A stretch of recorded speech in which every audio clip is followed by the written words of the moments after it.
segundo premolar inferior. Habíamos visto que esta pieza dentaria ocluía con distal de nuestro primer premolar superior y con mesial de nuestro segundo premolar superior. En cuanto al método de 2 dígitos, la numeración que le va a tocar al segundo premolar inferior va a ser el derecho 45 y el izquierdo 35. Recordemos que 5 es el número que le corresponde al segundo premolar inferior. En el caso de derecho sería 45, en el caso del izquierdo 35. En cuanto al proceso de calcificación, esta pieza dentaria comienza a calcificarse a los 4 años de edad, erupciona a los 11 años y termina su erupción a los 13 años de edad.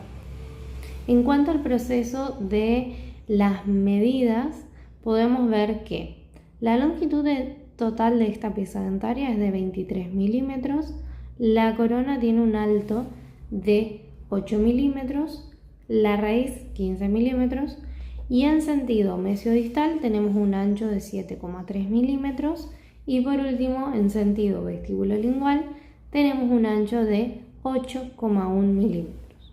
Por lo tanto, las medidas que vamos a utilizar para poder dibujar este diente van a ser coronario 4 centímetros.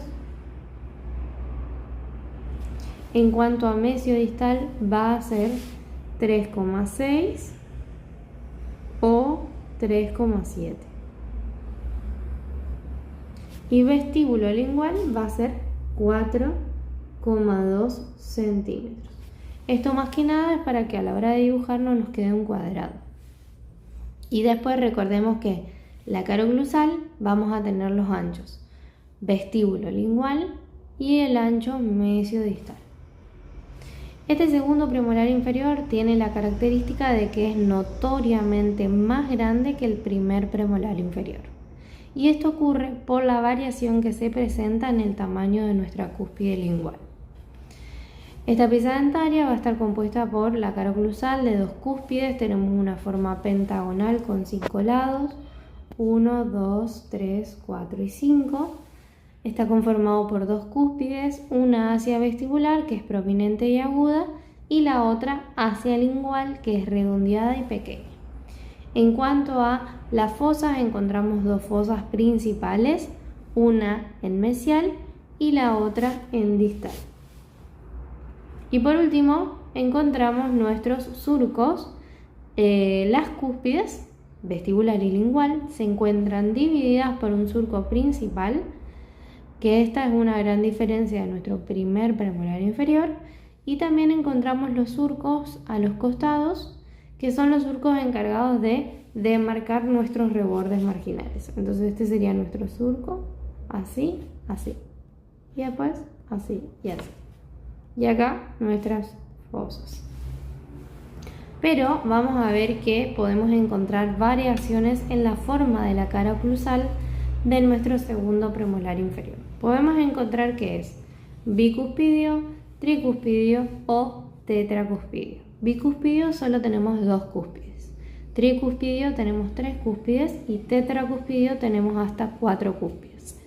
La variación siempre la vamos a ver en las cúspides linguales, porque la cúspide vestibular siempre va a ser una sola. Entonces vamos con los bicuspidios. Este es el dibujito que ustedes tienen en el apunte. Fíjense que la variación acá son todos con 2 cúspides, una por vestibular, la otra por lingual, la cúspide lingual siempre un poco más pequeña. Y la variación entre un caso y otro vamos a ver que es donde presentamos nuestro surco principal. El surco principal podría estar un poco más centrado, como en el caso número 1, puede estar más inclinado hacia el lingual, como en el caso número 2. En el caso número 3 tenemos la presencia de ese pequeño puente que divide nuestro surco, y por último en el caso número 4 falta de un surco que me demarque el reborde marginal. Lo más frecuente que podemos encontrar es entre el caso 1 y el caso 2. Fíjense que el dibujo que ustedes tienen en el apunte sería este que podemos ver acá, que es el caso número 2, donde el surco principal lo encontramos cercano al lingual.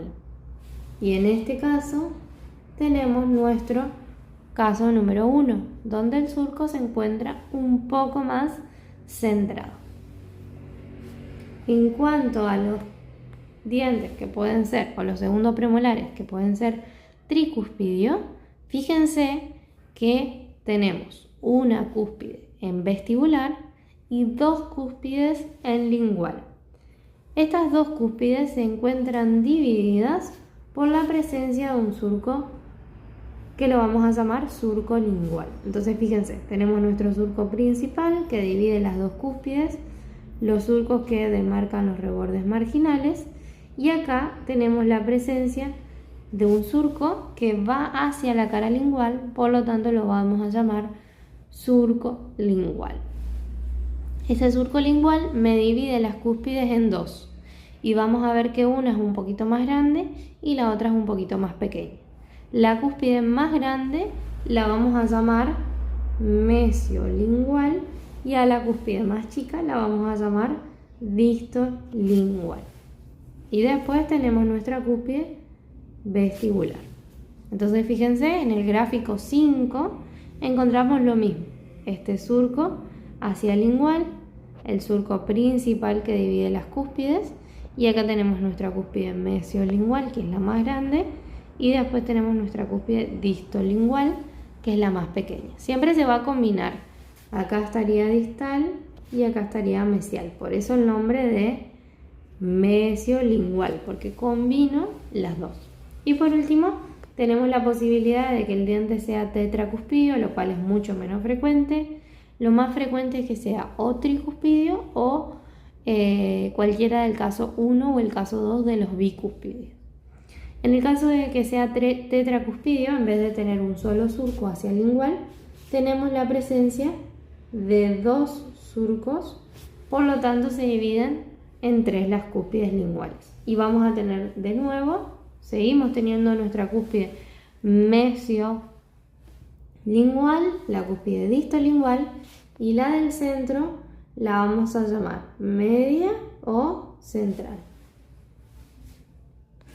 En cuanto a la cara vestibular, podemos ver que tiene una forma pentagonal, tiene 5 lados. Cervical sigue siendo convexo hacia apical y los lados proximales van a ser convexos, quiere decir redondeados, pero también son convergentes hacia cervical, es decir, que se achican o se hacen más pequeños hacia cervical. Ambos son muy similares y en cuanto al lado oclusal podemos decir que está conformado por 2 vertientes bien delimitadas. El vértice se encuentra un poquito más cercano al centro y hay menor inclinación en las vertientes. Entonces, las vertientes son bastante similares, se unen y forman un vértice que se encuentra centrado. En cuanto a la cara lingual, va a depender si el diente es bi, tri o tetracuspidio. Si fuera bicuspidio, este diente va a tener una forma pentagonal, como en el dibujo que ustedes tienen en el apunte, que es muy similar a una forma pentagonal. Pero en el caso de que sea tricuspidio, vamos a tener la presencia de 2 cúspides, y en el caso de que sea tetracuspidio, vamos a tener la presencia de 3 cúspides. Siempre recuerden que va a haber una cúspide que es un poco más grande y otra cúspide que es un poquito más pequeña. La cúspide más grande va a ser la mesiolingual, la más pequeña es la distolingual. Y a su vez vamos a presenciar y ver en lingual el surco que me divide las 2 cúspides, que sería nuestro surco lingual. En cuanto a las caras proximales, vamos a ver que a medida que vamos viendo los dientes, vamos a ir viendo que la cúspide empieza a ser un poquito más grande. Si lo comparamos con el primer premolar inferior, vamos a ver que acá, en este caso del segundo, la cúspide lingual es un poquito más grande en tamaño, ya sea en ancho, pero también en alto. La diferencia entre la cúspide vestibular y la lingual es de 1 a 1,5 milímetros. La forma, ya sea mesial o distal, va a ser romboidal. Y cervical sigue siendo cóncavo hacia apical, pero fíjense que tiene una pequeña tendencia a ser un poquito más plano. Siempre recuerden que las cúspides sobre todo la vestibular, se encuentra inclinada hacia lingual. No está recta ni muy abierta hacia vestibular, sino que se encuentra inclinada hacia lingual. Y acá podemos ver nuestras caras, vestibular, lingual, mesial, distal y nuestra cara oclusal. Y acá podemos ver nuestros gráficos. Recordemos que los más frecuentes estarían entre el caso 1, 2 y 5. A la hora de dibujar, ustedes van a dibujar el caso número 5, que el diente sería tricúspide. Pero para encerar, ustedes pueden elegir si quieren hacer el caso número 2, que es lo que ustedes tienen en el dibujito en el apunte, o el caso número 5, que es lo que vimos en clase y lo que pueden ver acá en el videito. Y por último vamos a ver un poquito las diferencias que encontramos entre nuestro primer premolar inferior y nuestro segundo premolar inferior. Fijémonos que acá tenemos una gran diferencia en mesial. Recordemos que en nuestro primer premolar inferior, mesial iba a ser más pequeño o más corto, y que no se encontraba un surco principal que divida las cúspides, sino que encontrábamos una apófisis o puente de esmalte que me unía las dos cúspides y no se encontraban divididas por un surco como si vimos recién en nuestro segundo premolar inferior. Después el resto tenemos dos fosas principales, la mesial es un poquito más chica, la distal un poco más grande y los surcos que marcan nuestros rebordes marginales. Pero sí podemos ver una diferencia más vestibular, las cúspides son bastante similares, pero en lingual podemos ver la diferencia en que la cúspide lingual de nuestro segundo premolar inferior es más grande en comparación de nuestro primer premolar inferior.